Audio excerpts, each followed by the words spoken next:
Hadi bakalım. Hayırlı olsun. Beraber eşleşmeyi yorumlamaya çalışalım arkadaşlar. Ben de muhabbet ederek yani izlemiş olacaksınız. Yarısı evrimi gördük. Kafes gördük. Madenci. Şimdi Air Surfer tek madenciyle vurmakta zorlanabilir. 3 madenci vuruşu gayet de fazla. Sonra balıkçı attı. Kraliyetleri gibi gözüküyor. Hayır. Şu anlık avantaj hayırdı. Kart avantajı. Yetenek destesi almış. Hataya müsait olmayan bir deste Air Surfer'ın. Ki kendisi de bunu oynayacak kadar yetenekli bir isim.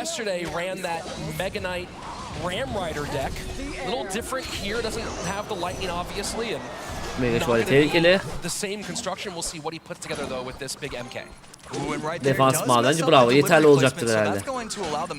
Güzel. Bir sonraki yarısı evrimli. Hayır, bu arada güzel hasarda elde etmiş oldu. Air Surfer bu desteği iyi oynarsa bence niye yenemesin?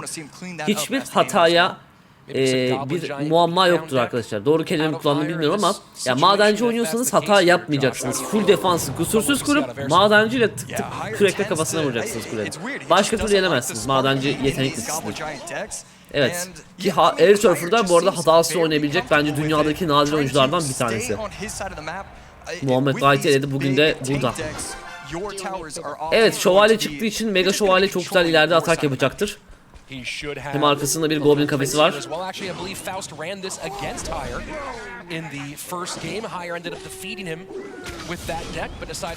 Harika bir alev öfke. Defansı yarıldı Air Surfer'ın. Evrim yarısalar. Bomba Cres'in bombasına çekti ve çok güzel kurtuldu Air Surfer hepsinden. O bir tane yarısa mahvetti.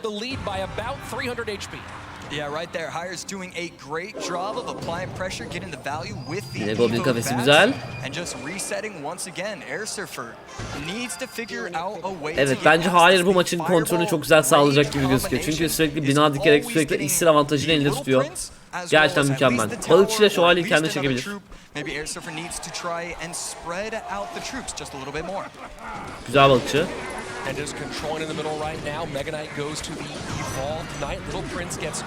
Aha, çok güzel zamanda saldırdı. Madenci kuleye vuruyor.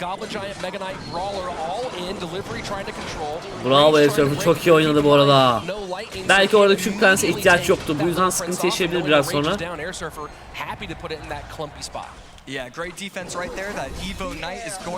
Mega Şövalye kötü pozisyonda. Hala hata yapmadı Air Surfer. Eğer bunu yenerse ben diyorum arkadaşlar, şampiyon Air Surfer olabilir. Samuel mi Air Surfer mi olur bilmiyorum ama Mugi de olabilir bu arada. Çok iyi isimler var ya. Ama Morten elenmesi bayağı bir şok etti bizi. İkisi de şu an çok yakın. Kule hasarı olarak oha. Biri Mega Şövalye, biri madenci. Güzel defans kuruyor ama acaba başaracak mı, nasıl sanacak? İkisi de birden zıplar Mega Şövalye. Of.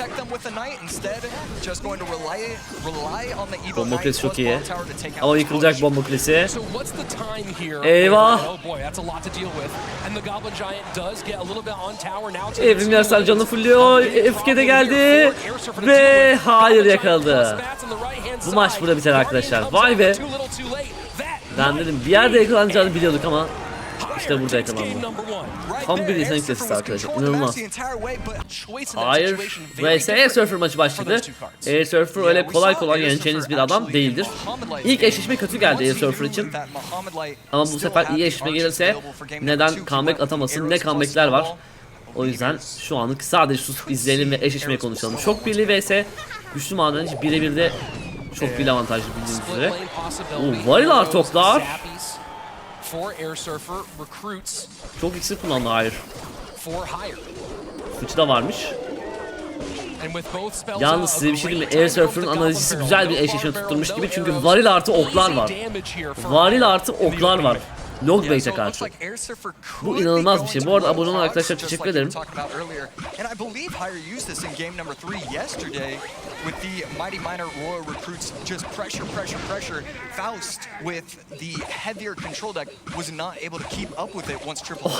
Ben böyle bir hamle görmemiştim. Top atarak Dark Goblin'i ayakta tuttu ya. Komik bir hamleydi.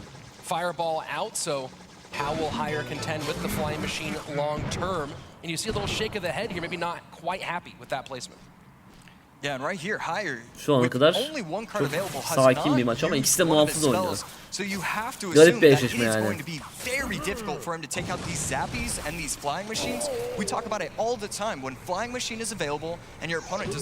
Aha.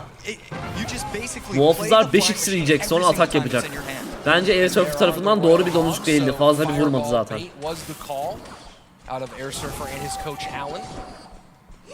Getting their progressions down, and here we go with kind of a tricky barrel. Güzel varil. Güzel varil. Difficulty for the best in NA. Yeah, it feels like trickster barrels don't really work in single elixir. Once double elixir happens, that's when a lot of people are gonna panic. Well, he's against barb barrel too. It feels like that maybe was a little extra of a tricky barrel, right? You might want to be more a Güzel güzel. Eşleşme Air Surfer'da bence ya. Siz ne düşünüyorsunuz?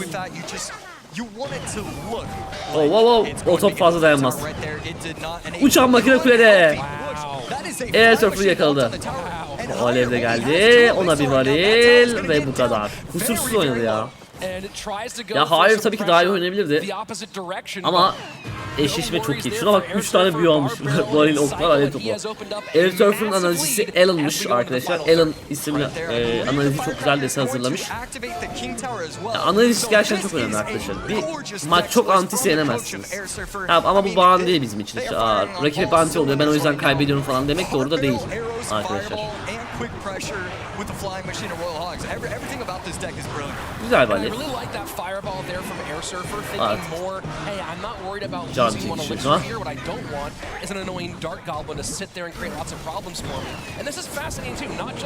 Seyir geldi ama sadece oyun yavaşlattı. Top. Ona bir alev. Alev. Yok, risk atmıyor herhalde. Oklar attı. Tamam. Bonuslar vuracak yine. Ve comeback mi geliyor Esporcuyum'dan? Merak ettim şimdi. Emocan. Evet arkadaşlar, kazananı belirleyecek olan maç şu anda başladı. İki tarafta gerçekten iyi oyuncu. Air Surfer ikinci maçı çok güzel yani. Mızraklılar kuleye baktı. Garip bir çete. Hayır, acaba heyecan mı yapıyor? Bu arada hayır diye ismini okurken sanki hayır diyormuş gibi telaffuz oluyor. İsmi hayır. Deprem varmış. Harika analiz. İnanılmaz bir analiz arkadaşlar. Havanın en büyük iki antisi top arabasıyla depremdir. İkisinde var yani, ikisinde de var. Birbirine karşı çok güzel analiz yapmışlar ya. Bu analizler nasıl harika yapılıyor ya? Benim de öğrenmem lazım. Şuna bak, ikisi de havada snipe atmaya çalışmış ve tutturmuş, inanılmaz. Atıcı da anti evet ama top arabası kadar değil.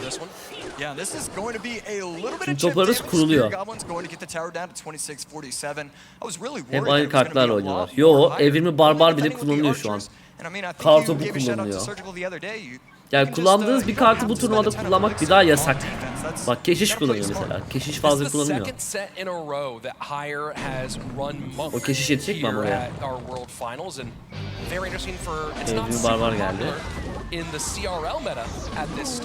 Aman. İksirsiz kaldı. Air Surfer'dan harika. Harika bir binici. Havan Goblin'leri teker teker öldürdü. Ve Air Surfer devam ediyor. Nasıl yakaladı? Nasıl iksirsiz yakaladı? Çok güzel. En doğru zamanda girdi.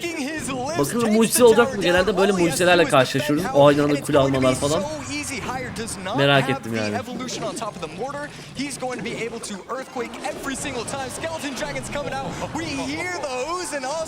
Ya kusura bakmasın, hayırdan maçın başında belliydi orada hatalı oynayacağı. Neden biliyor musunuz?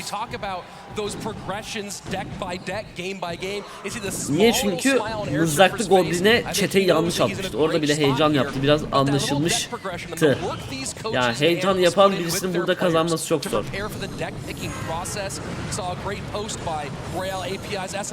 Bir saniye ya, çevriliyor şu anda. Yok, olmadı. Evrenin barbarlar o kadar güçlü ki yakın menzilde. Evet, Tony Sier geldi arkadaşlar, öngörü yapabilirsiniz. 3 taç bile çekecek yani. İlk maçın özeti bence ilk maç hayır. Bu maçın genel olarak özeti Hayır, ilk maçı eşitliğinden dolayı güzel kazandı. İkinci maç Airsurf'la eşitliğinden kazandı. Üçüncü maçta da kötü yakalandı. Hayır. Ve kazanan Airsurfer devam ediyor. Muhammed Light'i eledi. Şimdi hayır eledi ve devam ediyor. Arkadaşlar maç başladı. Birinci kartopu vs kartopu. Fark ettiyseniz şöyle bir şey var arkadaşlar. İki tarafta birbirinin destesini az çok tahmin edebiliyor. Kartopu almış özellikle. Güzel bir Tesla. Anti deprem Tesla pozisyonuna. Mugi'nin deprem atması bu arada iyi olmadı onun için. Anokul aktivasyonu gelir burada, yakışır. Neyle yapacak? Buzuruyla. Bravo be. Mugi havaya deprem attı arkadaşlar. O yüzden biraz kötü bir başlangıç oldu ama şu ana kadar Ardentoas önde. Stamina Ardentoas. Aynı eşleşmeyi oynuyorlar, yani atak kartları aynı. Mugi'nin gözü gözükmüyor hakikaten. We'll see if Mugi is also running a champion here for that 3-card cycle. As we know, a lot of the CRL meta has. Oh, Ardentoas. Tesla out of Ardentoas, snowball in. Tesla'yı kaçırdı. Mugi biliyordu bence hata yapacağını. Yeah, and we see it right there. This is the reason why some of these pro players do not run the Tesla. It is a hard card to play down, to not make a mistake in 5 minutes. It is actually a challenge for Evet, Tesla oynaması zor bir kart arkadaşlar. Yani çok küçük olduğu için ve parmağınızı bir kaydırsanız yanlış yere atıyorsunuz. Ama asıl olay ne biliyor musunuz? Yani asıl olay şu. Birinci orada ittirildi. Mugi bilerek, zaten tekrarına birazdan bakacağız arkadaşlar. Kaydırdı birinciyi, o yüzden Tesla gitmedi.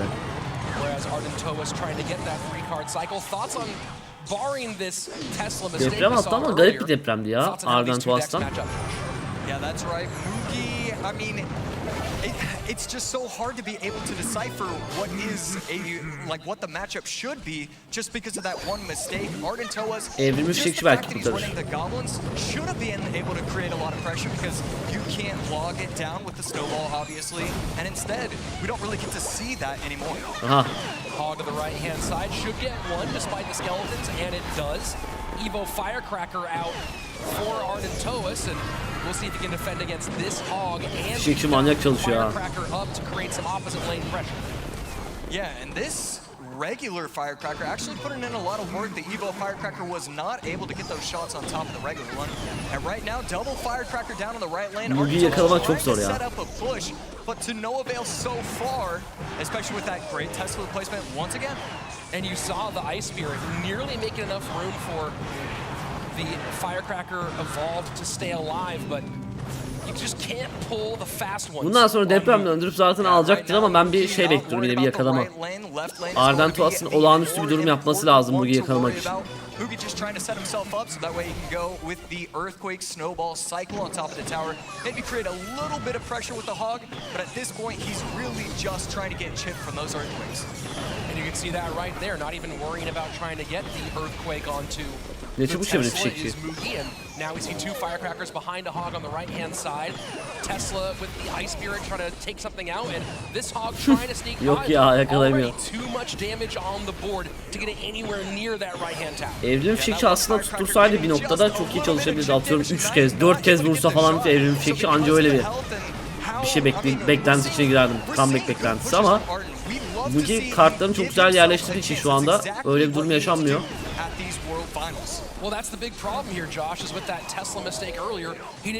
Küçük Prens kullanırlar ya. İkinci maç kesin görürüz, garantisi veririm size. Güzel Tesla. Evet, tek bir hata, hamle hatası, bir kare hatası bile Royale'de oyunu etkiliyor arkadaşlar. Ne ara bir fişekçi çevirdi ya? Adam 3. kez atıyor.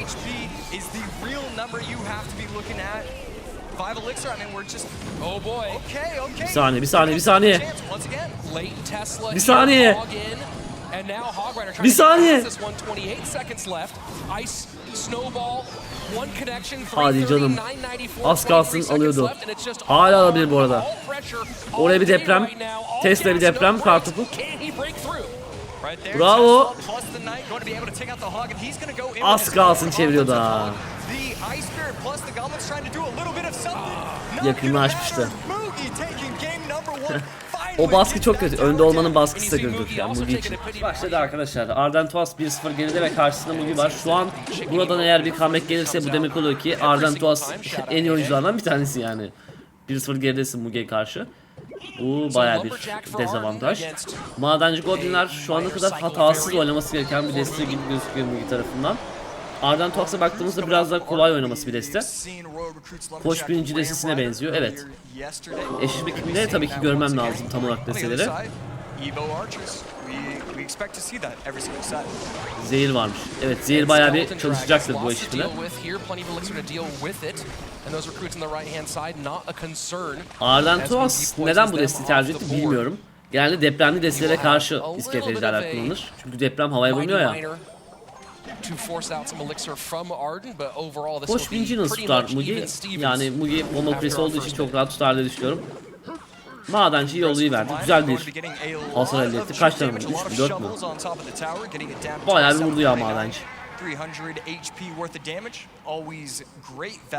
Goblin. Duvar yıkıcı çekmeyi tercih etti. Bırakacak mı Ardentuas onu? Bırakıp arkadan muhafızlarla çıkabilir. Evet, aynen öyle.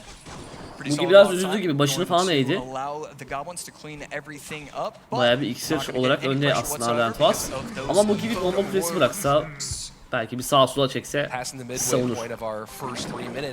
Aynen öyle. Evrim okçular durumu çok güzel kurtarır. Alev mükemmel. Of! Gene karlı çıktı Mugi. Dua etti kuleye vurdu. Yeah, he's doing such a great job because Ardentuas, he has a lot of 3-4 elixir cards. When he gets those good offensive pushes going, he's not going to have the 1 elixir Skellies or Ice Spirit or Log. He has none of those troops inside his deck. Yine so arkadan çıkacaktır diye düşünüyorum. Always going to be able to defend and then kite with those. Madenciyi vurdurmamalı Ardentuas. Biraz fazla vurdurtursa bir yerden sonra çeviremeyebilir.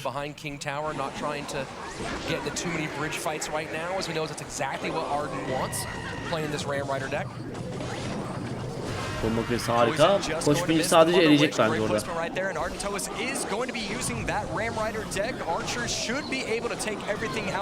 Evet, koç birinci pek bir işe yaramadı. Ben olsam atmazdım ama tabii ki de kolaysa çıksaydık değil mi? Madenci var ki güzel. Madenci acayip çalışıyor bu arada ha. Mugi nasıl 1700'e kadar indirdi bilmiyorum. Evrim okçuları bölmek önemli çünkü alev topu ikisini birden öldürebiliyor. Bölerse öldüremiyor. Böyle bir şey var yani. Mugi şey gibi ya. Hiç hayatımda izlemedim de anime karakterleri gibi.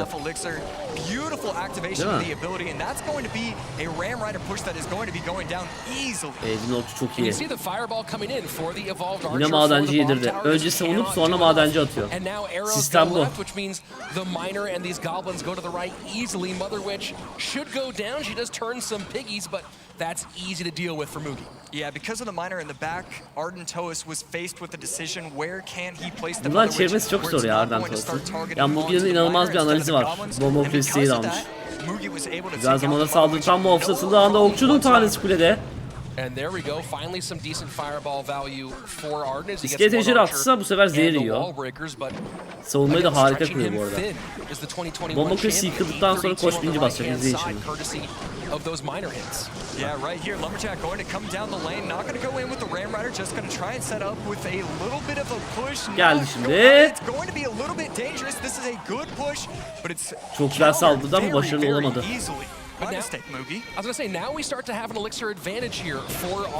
Mugi zamanlamayı çok iyi yapıyor. Ne zaman saldıracağını çok iyi biliyor. Kur bomba kuleni. Bu da mantıklı. Koç binci için saklıyor bomba kulesi. Şimdi geldi. Ya koç binci ölür burada ya.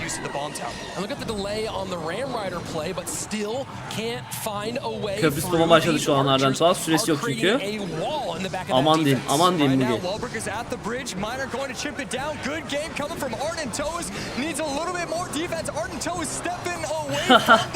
Ardentuas kaybedenler grubuna düşüyor ve Mugi yeni Gold mu olacak?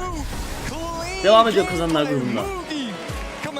from the crowd. Mugi, Mugi, Mugi.